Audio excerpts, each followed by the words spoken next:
Welcome back.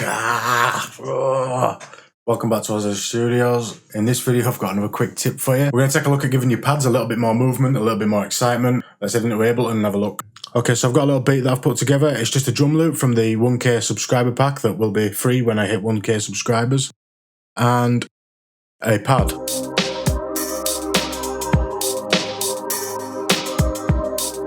So as you can hear, the pad's just static at the moment, really. We've just got that first chord and the second chord playing. Gets a bit boring, so we want to add some more movement to it. So it's really simple. First of all, what we're going to do is add a transcript. You can use any transcript. I'm just using the Vengeance transcript at the moment. I'm literally just going to leave it on the default preset. I just want that transcript going. I'm going to bring the mix down a little bit. It just evens out those clicks.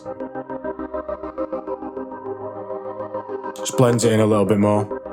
It'd be a good idea to automate this to add a little bit more movement, but I'm not going to do that in this video.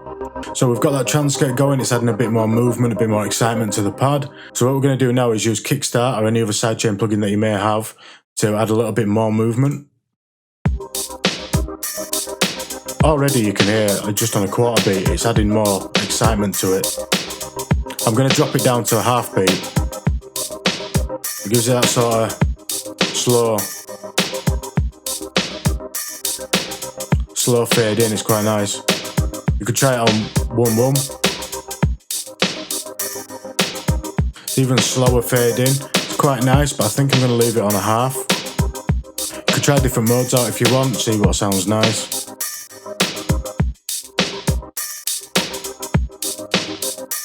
Okay, so thanks for watching. Remember to like and share and subscribe if you haven't already. And if you want to be notified when I upload a new video, hit the bell as well. See you next time.